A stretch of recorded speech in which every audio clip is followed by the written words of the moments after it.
The J. Ross Robertson Cup, the prize at the end of the Ontario Hockey League season. It was 15 years prior, in 2002, when the Erie Otters last hoisted the prized chalice on home ice as champions. After the resurrection of the Otters 3 seasons ago, the cup slipped through the hands of some of the best teams Erie delivered on the ice. The 2016 postseason ended in heartbreak, as many thought the window for the Erie Otters closed at the hands of the London Knights following the team's 3rd straight 50-win season. A time to rebuild was felt to be on the horizon, but the Erie Otters brass had other ideas. Those doubters would be proved wrong, because as the cards were dealt throughout the season, it was Erie who would push all in to capture the league's biggest prize. Off-seasons bring questions for every CHL team as graduating players advance and the status of NHL prospects remain up in the air. The Otters were no stranger to that game, as they would lose 2 veteran forwards in Nick Betts and Jake Marchment, while the biggest hole was between the pipes with the graduation of goaltender Devin Williams, the team's starting goaltender the last 2 seasons. And perhaps the most concerning situation could have been the loss of head coach Chris Knobloch, who after an OHL record 3 50-win seasons was receiving interest from the professional ranks. General manager Dave Brown would be working the phones in the summer months as a contract extension was reached with Chris Knobloch to stay in Erie, as well as assistant coach BJ Adams. Dave Brown would also hire Wes Wolf of the St. Catharines Falcons to fill the remaining assistant coach vacancy. With the area behind the bench filled, Brown would need to ensure that the team was set on the bench. That would begin with the acquisition of goaltender Troy Timpano from the Sudbury Wolves. The 18-year-old netminder would step in and fill the missing piece of a starting goalie. With an opening night roster set, the team would once again have to prove the critics wrong, as the Otters were predicted to finish anywhere from 6th to even missing the playoffs in what was expected to be a rebuilding year. The team rushed out of the gate with a 10-1-1 record in the month of October, climbing the standings board as well as the CHL's weekly power rankings. NHL prospects lead the way for the Otters, with Alex DeBrincat and Taylor Radish showing their offensive prowess as they climbed atop the points leaders in the league. Those two continued their tear into November, helping the team to a 9-2-1 record in the month and picking up Co-Player of the Month honors. On the back end, overager Darren Radish guided the Blue Line Corps. His November would bring the Defenseman of the Month title with an Otters record-tying 16-game point streak by a defender. It was the start of another special year for the group, as November would bring some of the best news with the delivery from Arizona. The status of Dylan Strome, the Otters captain of the previous season, had been in limbo since his NHL debut with the Arizona Coyotes, where he recorded his first NHL assist. Strome stayed with the big club until it was decided that the Coyotes would return him to Erie for another year of junior hockey. On November 20th, the Otters had their captain and one of the most dynamic offensive talents in the league back in their lineup. The addition was observed by the entire Canadian Hockey League, as the Otters shot up the next CHL Top 10 rankings to the 2nd spot. Strome came back with unfinished business on his mind. His goals of championships were noted by the rest of the locker room, as they had come close each of the last 3 seasons. It was time to finish what was started in his rookie season. Another part of those goals included supremacy at the World Junior Championship in front of his home country. For the 3rd time in the last 4 years, the Otters would populate multiple countries' teams at the IIHF World Junior Championship. Eric Chernak would suit up for his native Slovakia for a 4th time in his career, only the 10th player in tournament history to participate with his home country for his entire junior eligibility. His last chance to participate in the tournament would bring him the captaincy for the young team as they competed to the quarterfinals. For Canada, Erie supplied Chris Knobloch as an assistant coach, Taylor Radish, and Dylan Strome as their captain. Radish's early season success drew the eye of Hockey Canada, as he would go to tie a Canadian record with a 4-goal game against Latvia. Strome would tie for the Canadian lead with 10 points as Canada made its way to the gold medal game. For the Otters represented, a shootout would see them fall a goal short as Canada claimed a silver medal. A disappointing loss only added fuel to the fire for a group looking to win Erie's first championship in 15 years. Trade winds started swirling in November following the return of Strome, and the Otters brass knew a shot like this wouldn't come around again for quite some time. Already at the top of the standings at the start of the new year, it was time to complete the roster that looked for a deep postseason run. Erie began the arms race in the Western Conference by acquiring hard-working overage forward Warren Fogle from the Kingston Frontenacs. The Carolina Hurricanes' third-rounder joined the OHL the previous year after his freshman year at the University of New Hampshire and performed at a near point-per-game pace. The next deal was the big splash rumored throughout the World Junior Tournament as the Otters traded for Anthony Cirelli from the Oshawa Generals. The relentless two-way forward brought a winning pedigree to Erie as Cirelli's Generals defeated the Otters for the 2015 OHL Championship. A journey that was capped off by the new Otters centerman's clutch heroics as Cirelli scored both the game-tying and the game-winning overtime goal to claim the 2015 Memorial Cup. The Otters were not done yet as they looked to add even more rugged grit with the acquisition of Cameron Lazant. The 6'2", 195-pound defender added a physical presence to a balanced blue line. The intimidating beard punished anything on skates that entered his domain. Lastly, the Otters' defense was bolstered with the commitment of two-way defender Owen Hetrick in late January. The 19-year-old defender joined Erie on the road and was immediately put into the lineup, where he scored his first OHL goal in his first game against the Sarnia Sting. As the trade deadline came and went, Erie had its roster set, complete with the players they wanted. The rest of the league took notice of what the Otters did to prepare for the 2017 playoffs. All the chips were pushed into the middle of the table. The Erie Otters were all in. With a tight division and conference race, the Otters had to find their top gear quickly to prepare for what they expect was going to be a long playoff run. Even with new faces, Erie kicked off a month-long tour of dominance. From January 20th to February 20th, the team didn't lose a single game. That's 14 straight victories for the Erie squad, a new team record for the Otters.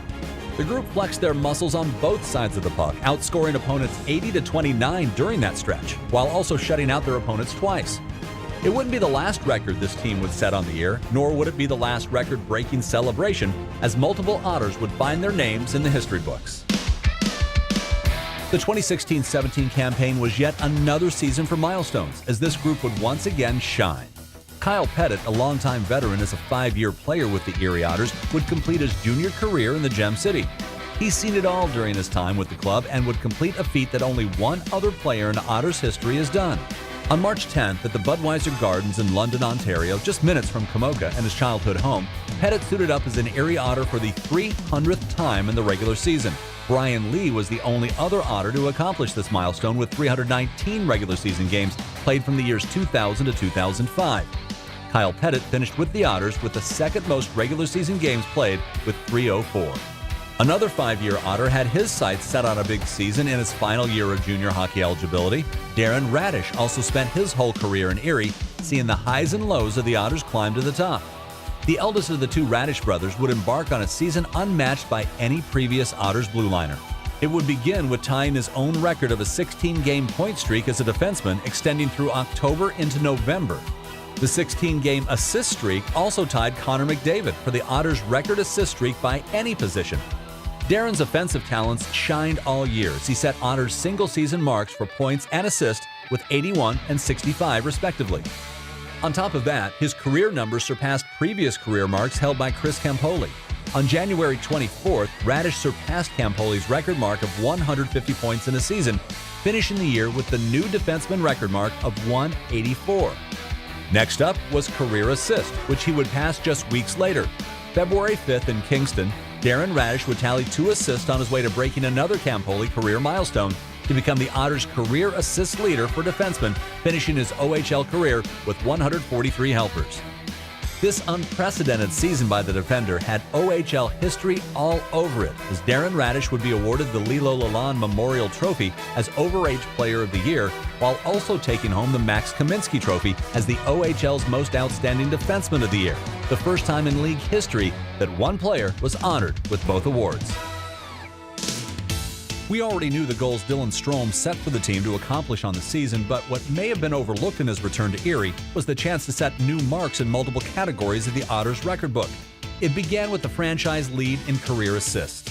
Friend and former teammate Connor McDavid held that until November 26th, Strome's second game back in an Otters sweater. The captain recorded 3 assists against North Bay to tie then past McDavid's career mark of 188 helpers. Strome finished his junior career with 240 as the new benchmark. Next up was Brad Boy's franchise record of 309 points in a career. Dillon quickly approached the mark by becoming the second player in team history to reach the 300-point plateau on January 13th. Then, nearly 2 weeks later on January 28th, a 15-year record met its match. Strome wowed the Erie crowd with a 4-point performance, including a goal to surpass Boys and establish a new Otters record for career points. Strome would pad his spot in history, finishing his OHL career with 354 points. The Erie Otters' success over the past 4 seasons has seen many player and team records rewritten. One of the constants over that period has been behind the bench, with head coach Chris Knobloch. Joining the team in progress during the 2012-2013 season, Chris began to put his stamp on the culture of the franchise and with the play on the ice. The team quickly turned around to multiple 50-win seasons. Knobloch oversaw it all and steered the Otters to the perennial contender they are today.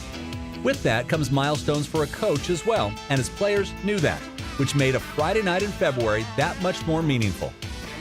Erie was visiting the Mississauga Steelheads with their bench boss sitting at 199 career wins. The Otters dominated a second period to go up 3-0 and would roll to a 4-1 victory.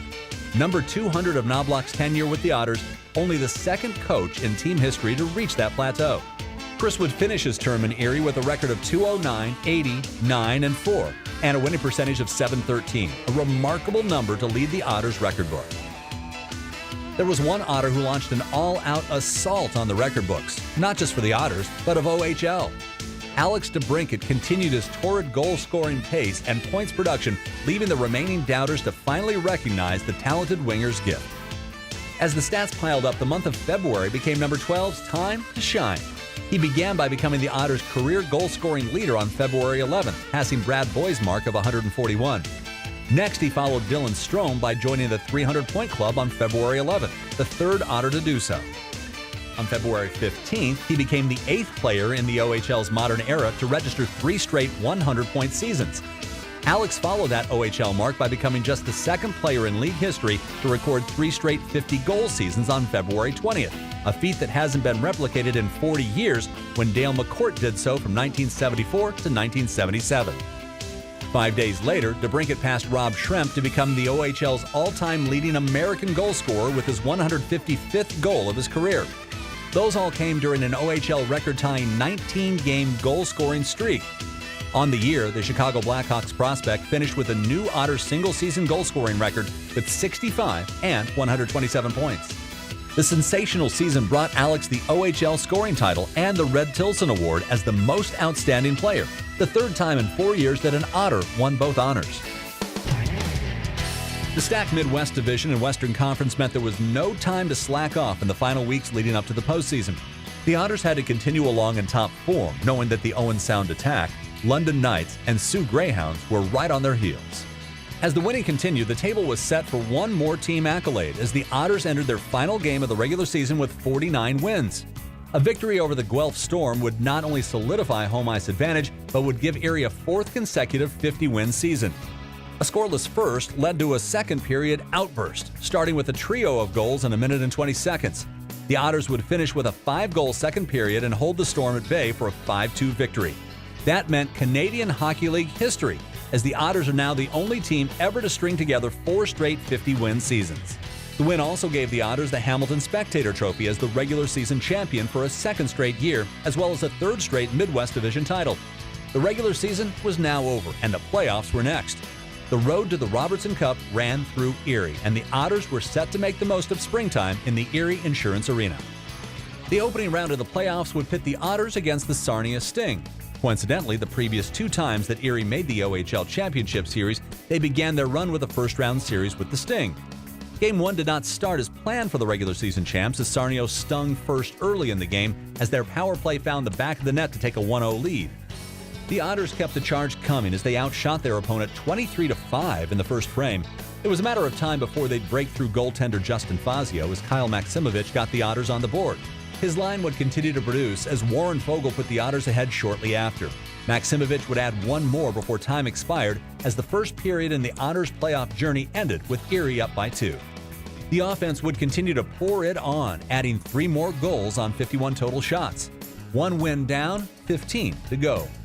Game 2 in Sarnia read more of a different script after an injury to Sarnia's starting goaltender brought in backup Aiden Hughes, which had the Otters licking their chops. Once again, the offense went to work, propelling the Otters to a 5-0 lead by early in the second period.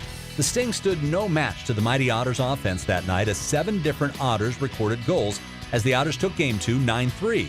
They say you can't get too high on the highs in the postseason as things can turn quickly. After a dominant performance, the Otters knew Sarnia would rebound in the next game. After trading goals in the first, the Otters once again rattled off 3 in the second, with Darren Radish tallying twice. The Sting knew the hole they were facing going into the third and turned the game around with 2 power play goals to draw within a goal. The defense in Timpano locked things down, including the Otters netminder stopping Jordan Kiru on a penalty shot. Kyle Pettit added the empty net goal as it was back to Erie for a chance to sweep. It seems Sarnia gave everything they had in Game 3 as home ice once again propelled the Otters' offensive threat. By the 14th minute of the first period, the Erie Otters were already up 5-0. The final score featured another 9-3 win with 7 different goal scorers as the Otters rolled past the Sarnia Sting in a 4-game sweep. Early rest can be a good thing in the playoffs as Erie awaited its next opponent. Once decided, Erie would have the chance at revenge for last season's conference final exit. If the Otters were going to continue their championship path, they had to dethrone the reigning Memorial Cup champion London Knights. London squeaked by the Windsor Spitfires in their first-round matchup, climbing out of a 3-1 series hole to take Game 7 3-2 to advance to the conference semifinals. The Otters and their fans had quietly hoped for this opportunity, a shot at revenge, and the chance to play on in the postseason. After an 8-day layoff between series, the Otters were back on home ice for Game 1 against the Knights.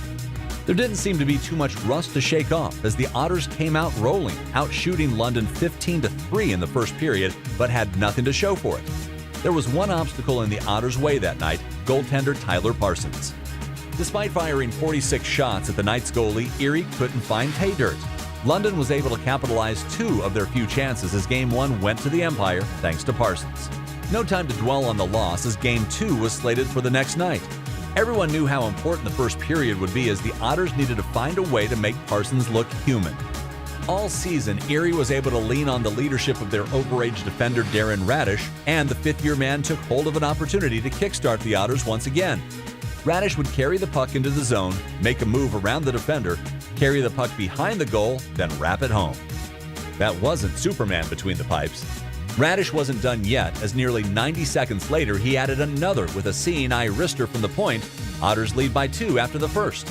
They'd trade goals in the second before the younger Radish, Taylor, added his name to the score sheet by beating the clock, scoring with just 2.5 seconds left on the second period clock. Even with a 4-1 lead, London pulled their goalie. Already with a pair of goals, Darren Radish had a chance to do something no other Otters defenseman had ever done before in the playoffs. Radish found the puck in the neutral zone and fired it into the empty cage to complete the first playoff hat trick by a defenseman in Otters team history. More importantly, the series was tied at 1, heading to the Budweiser Gardens. Game 3 opened up with the Otters once again taking it to the Knights, but were just unable to capitalize on their chances. London would, however, as Yanni Kuokkanen would open the scoring by fooling Timpano on a shot from the right circle. The Otters kept to their game plan and continued to pressure as Anthony Sorelli would head for an end-to-end rush in the opening minute of the second period. As he dashed down the ice, he cut around defenders to the middle and snapped the puck home to tie the game. Later in the period, Alex DeBrincat would find the go-ahead goal as Lady Luck was on the ice for the Otters. The winger was trying to pass the puck to the front of the net when it banked off a defender's skate and trickled through the legs of the London goalie, giving Erie a 2-1 lead. DeBrincat would add the insurance marker as well on a beautiful setup from Darren Radish, giving Erie the game and a 2-1 series lead. Like every great playoff hockey series, each team found a counterpunch to the prior game. London would do just that by taking Game 4 to make this a best-of-3 series. Home ice was back in play with the ball in the Otters' court. Erie once again came out guns a-blazing with 21 shots in the first period of Game 5. Jordan Sambrook would put Erie up with his first playoff goal. Alex DeBrincat would add his 5th of the playoffs as Erie led 2-0 after 1. The second would start differently as the Knights found a jolt and scored 3 goals in nearly a minute to take a 3-2 lead in the blink of an eye. Chris Knobloch knew his team needed a wake-up call, and that would come with a goaltender swap. In came Joseph Murdaka, another mid-season acquisition for Erie. The Otters would slowly rediscover their game, beginning with Patrick Fellows' game-tying goal before the second period ended. Erie rode that momentum into the third, where the offense found holes in Tyler Parsons. Taylor Radish put the Otters ahead 4-3 midway through the third, with Dylan Strome adding insurance a minute and a half later. Anthony Sorelli notched his seventh late in the period as the Otters had the Knights on the ropes with a 3-2 series lead. Game 6 was set for the next day, and the Otters were rolling once again. Jordan Sandbrook would once again get Erie on the board first, scoring on the Otters' first shot of the game. Unfortunately for the Otters, that would be all getting past Tyler Parsons that night, as the London netminder stopped the next 44 shots he faced. The Knights would find a way to tie the game and force overtime, and despite all the Otters' opportunities and a solid performance in the net from Troy Timpano, it was London's big trade deadline acquisition that evened the series, with Mitchell Stevens serving as the OT hero.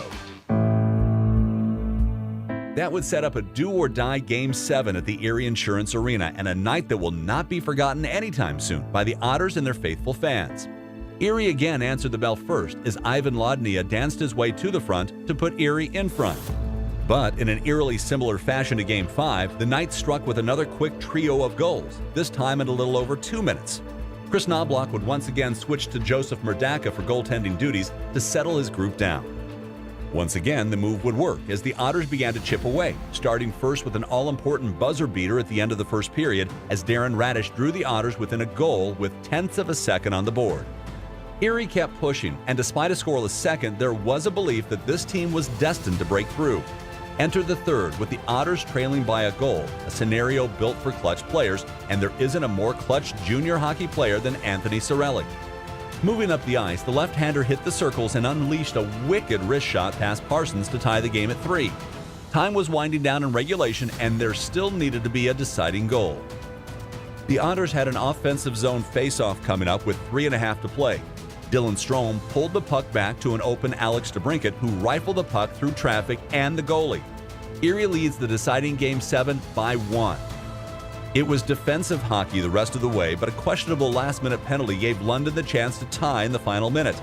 A net front scramble after a point shot allowed Mitchell Stevens to once again be the hero for the time being as he banked the puck home to tie the game at 4. Sudden death Game 7 overtime was on the horizon. This is what playoff hockey is all about. One team was moving on, and all it would take was one shot to slide past a goalie. A legend was about to be born. Overtime was in favor of the Otters as they continued to press while the Knights sat back and picked their opportunities. London would come close on a scramble, but Murdaka kept the puck out of his net. It would all lead to an offensive rush that will be remembered by Otters fans forever. Darren Radish would stretch out into the neutral zone to take a DeBrincat pass. As Radish drifted into the offensive zone, Warren Foegele would make a beeline to the cage. The Otters' overage defender would send a beautifully placed pass to the backhand of Foegele, who reached out and chipped the puck over the shoulder of Tyler Parsons. Pandemonium. The Knights' watch was over, and London's reign came to an end in the most dramatic fashion possible. The Erie Otters defeated their nemesis in a game with a finish that would go down as one of the best nights in Erie hockey history. All that was spent in such an entertaining and draining series, the Otters were only halfway there. It was on to the 4th straight Western Conference Finals appearance, this time to face the Owen Sound Attack. The road through the Western Conference was never going to be easy, knowing that the Otters would have to get through 2 of the CHL's top 10 teams to get to the championship round. Now they were up against the best team in the second half of the OHL season, the Owen Sound Attack. Opening the series 3 days after the thrilling Game 7 win over London, Erie was still riding that momentum tidal wave into their first game against the Attack. The experienced Erie squad went right after Owen Sound, who was making their first conference finals trip since 2011. It was all Otters, jumping out to a 5-0 lead by the end of the second, chasing OHL goaltender of the year Michael McNiven to the bench. Erie struck first blood by taking Game 1 6-1, but the series was just getting started. After being caught like a deer in the headlights, the Attack looked to regroup the next day in Game 2, but the Otters once again got their offense in gear. DeBrincat, Strome, and Foegele had Erie out to a 3-1 lead before the Attack struck back. They'd answer in the second before delivering the tying goal in the third to force overtime. There is where Matt Schmaltz would deliver the winner to tie the conference championship at 1 game apiece. We had a series now. Shifting to Owen Sound, the Attack were powered by their crowd at the Harry Lumley Bayshore Community Center as the home team roared in the third period of Game 3 to break a tie, scoring 3 goals to take Game 3 6-3 and now hold the series lead at 2-1. The Otters would use the day off between Games 3 and 4 to relax and regroup as a team, knowing that the stakes of the next game were as high as they could be. You could sense the urgency when the Otters took the ice. It would show in their start as well, as just over a minute in, Jordan Sambrook opened the scoring on his own rebound. Although the Attack would tie on a power play goal moments later, the Otters kept coming, and that's when Anthony Sorelli found a fresh Kyle Maximovich coming off the bench, who quickly took the pass and then rifled it past McNiven to reclaim the lead. Sorelli would add one of his own with a power play goal early in the second after Darren Radish found him open in the slot for a 3-1 Erie lead. It would be short-lived as once again the Attack roared back to tie the game in the second frame. A hero was needed in the third, and once again Warren Fogle would step into the spotlight. With the Otters killing a penalty, Fogle would read the Attack's drop pass in the neutral zone, stealing the puck from the intended receiver and creating himself a breakaway. The backhand move would fool McNiven as the puck slid by the goaltender to put the Otters back on top. The defense and Troy Timpano took care of things the rest of the way as Erie held on to tie the series, winning Game 4 4-3. Back to the home crowd at the Erie Insurance Arena for Game 5, where the Otters started to look like they had their swagger back. And although they faced 2 one-goal deficits on the night, they had a rookie that was just waiting to break out. First-round import pick Gara Podubny always had the offensive tools, and he'd showcase them on the big stage. Podubny scored his first 2 playoff goals of his career to answer each of Owen Sound's tallies, the second goal to tie the game at 2. Still in the second period, Jordan Sambrook would break the tie in a 4-on-4 situation, beating the clock to hand Erie the lead with just 13 seconds left in the period. It was shutdown mode once again for the Otters as the defense put the clamps on the Attack, holding them to just 4 shots in the final period. Taylor Radish's empty netter would put things away as Erie was just 1 win away from advancing to the championship series. The home crowd came prepared to do whatever they could to push their squad to tie the series, and it would help early as Owen Sound struck first in the elimination game. Things would turn around as the Attack began their parade to the box. Erie's special teams would take over as Anthony Sorelli would tie the game by sweeping home a rebound in front of McNiven. Things really went sour for the home team when their captain and top defender Santino Santarami had his night come to an end early on a slew footing call. Erie took advantage of the major power play when Darren Radish blasted home the go-ahead goal early in the second period. The Otters didn't look back after that one. Sorelli would tip home his second of the night from an Owen Hedrick point shot, and it was 3-1 Erie. Just when Owen Sound thought that they were climbing back into the game with a tally of their own, Captain Dylan Strome would answer almost immediately to reclaim the 2-goal lead. There was no fooling around in the third for the Otters as they knew what was at stake. A killer instinct would be unleashed in Owen Sound as the Otters did whatever it took to capitalize on their chances. Dylan Strome would add his second of the night early in the third, jamming the puck home for a 5-2 lead. Later, Anthony Sorelli would complete the hat trick in style with a shorthanded breakaway goal that extended the lead to 4. Warren Fogle would get in on the action as well to seal the deal in a 7-2 victory to take the Wayne Gretzky Trophy as the Western Conference champions. The Erie Otters worked hard to get through the most difficult conference in junior hockey, but there were still 4 wins to go for their goal. Now, standing in front of them were the Eastern Conference champions, the Mississauga Steelheads. It was just 2 years ago that the Otters were defeated at the hands of an Eastern Conference foe in the OHL Championship Series. Much of that core remained for this run, and they were not going to let this chance slip away. Game 1 began as expected as the teams felt each other out, with Erie beginning to build momentum at home. Their first period chances carried over to the second, where Warren Fogle scored the first goal of the series. His drive to the cage featured a power move to the front where he tucked the puck around goaltender Matthew Mancina for the lead. Dylan Strome added to the lead, displaying zen-like patience as he outweighted a challenging Mancina to slip the puck across the goal line with the tender out of the play. It was a different feel than the previous Bad Blood series, but the Otters played confident with the lead. A late goal by the Steelheads didn't disrupt the Otters bench as they held on for a Game 1 victory and an early series lead.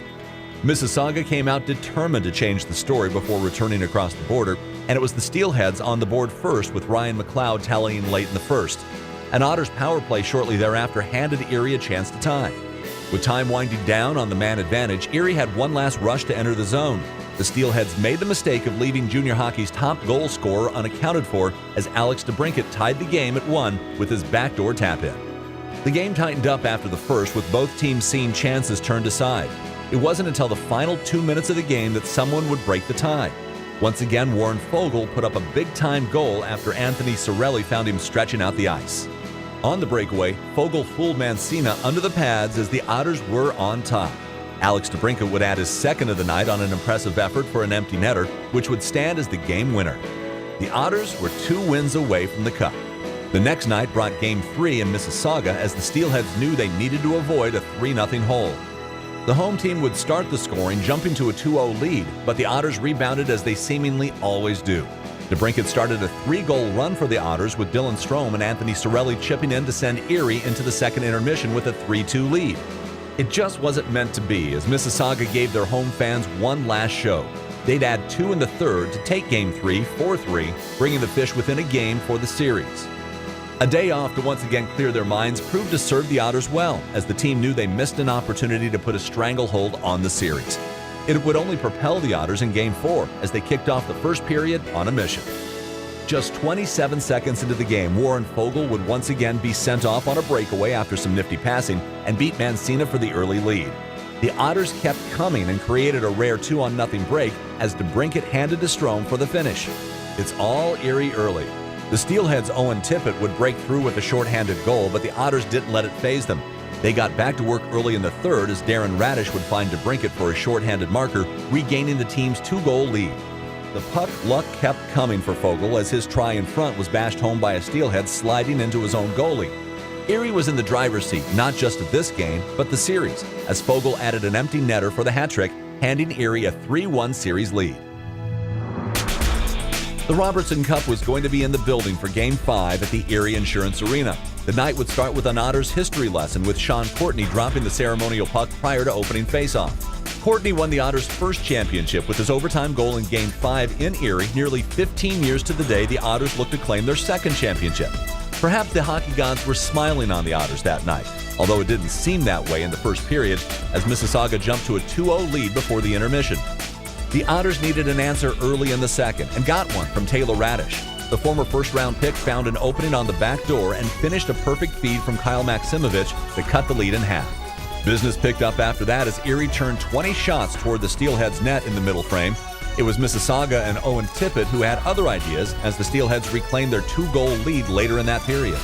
Erie headed to the power play late in the second. A goal here would propel them into the third with momentum, and the big dog kept them coming. Radish again found himself with the puck on his stick, getting a few opportunities to shoot. He was not to be denied as his second chance slipped through Mancina to bring the Otters within 1. The building was energized. Even as they saw chance after chance turned aside, there was never a doubt that this team would find a way to tie this game. Closing in on the final minutes of regulation, the Otters pulled Timpano for the extra attacker with the puck in the offensive zone. In a race for a loose puck, Dylan Strome would smartly outmuscle his opponent for the puck on the far wall. His quick dish left the biscuit to Warren Foegele, who then found Taylor Radish wide open at the left circle. Bullseye. The winger buried the shot to tie the game at 3. Just like the Otters' first championship, it would take overtime to decide Game 5. The Erie Insurance Arena rang with the deafening "We want the cup" chant before the puck even dropped on the extra frame. Play would begin, and a nervous yet exciting energy took over. That may have trickled down as a young Steelhead would make the mistake of checking Kyle Pettit from behind into the boards. A golden opportunity for the Otters with their lethal power play taking the ice in a chance to claim the OHL title. It's the Darren Radish, the older brother, now to bring him the right side. Looks to the front, gives down low, it's Strome. But it's Fielderman.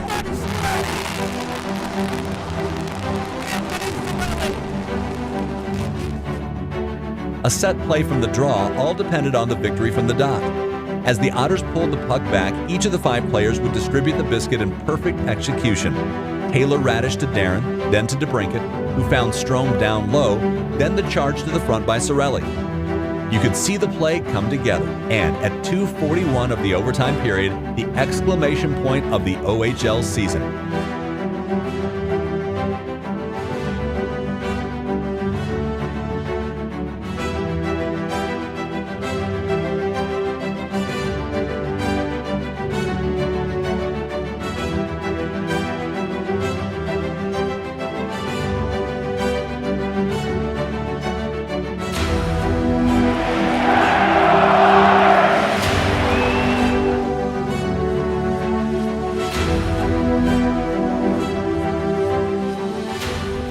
The Erie Otters are the Ontario Hockey League champions 2017.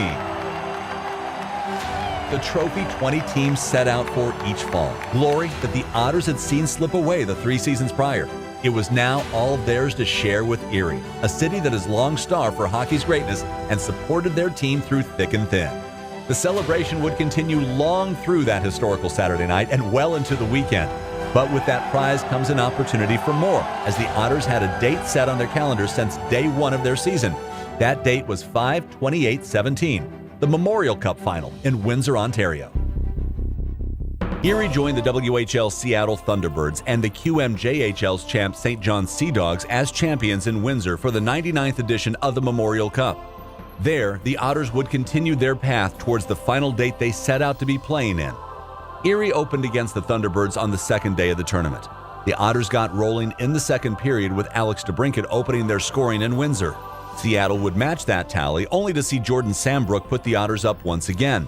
Seattle would tie the game before the horn sounded at the end of the second period, but Erie continued playing their game. A little over 90 seconds into the third, the captain put his team back on top for good. DeBrincat and Taylor Radish would transition the Otters into an odd man break, setting up Strome for the backhand stuff-in. Christian Gurney added the empty netter as Erie opened their tournament with a 4-2 victory. Next up were the Q's Sea Dogs, most likely the favorite on paper before the event began. And as most had this game circled on their schedules, the result would stun everyone at the WFCU Center. The Otters were dialed in from the start, and Taylor Radish got Erie going a little over a minute in with his first. St. John would tie, but it was the Otters who found their top gear quickly after that, after unleashing an offensive onslaught featuring 4 more first-period goals with Darren Radish, Kyle Maximovich, Dylan Strome, and Anthony Sorelli all on the board. It was more of the same in the second period, with Erie adding another 4 goals on the Sea Dogs' backup goalie. Taylor Radish, Strome, DeBrincat, and Darren Radish had the Otters out to a 9-3 lead. Continuing with the Otters' season theme, more records were about to meet their match, this time on a national stage. Ivan Lodnia would make it double digits just seconds into the third period. Then Dylan Strome would notch his hat trick and then a 4th goal on the evening for what would end as a 12-5 victory. Strome's 7-point night set a Memorial Cup record for points in a single game, while the 12 goals are the most scored by a team in a single Memorial Cup game. A stumble in their third game meant the Otters had to get through the Sea Dogs once again in the semifinal game. This rematch certainly wouldn't play out like the previous drumming. Darren Radish had the Otters on the board first with his third of the tournament midway through the first. St. John would match Erie for a tie game after one. The second played out the same way. Taylor Radish put the Otters up once again, but the Sea Dogs would tie before time expired. Erie's offense wasn't going to be shackled much longer as the Otters took over the third, starting with Strome's goal 2.5 minutes in. Garrett Podubny finished a Lodnia pass a little over a minute later to put Erie up by 2. Taylor Radish added some more insurance on the power play with just under 8 minutes to play. A late tally wouldn't matter much as Warren Fogle added an empty netter. 6-3, the final read. The Erie Otters were playing on May 28th, the last day of the season for the Memorial Cup. The entertaining final wouldn't fall the way the Otters had hoped. They fell just a bounce or two short to the well-rested host Spitfires. The Otters went through the toughest teams in junior hockey just to get to this final game. The heart of this team never quit through everything they endured, and the OHL champions can always remember what they accomplished in their historic final run together. 2017 Ontario Hockey League champion Erie Otters, a title no one can take away.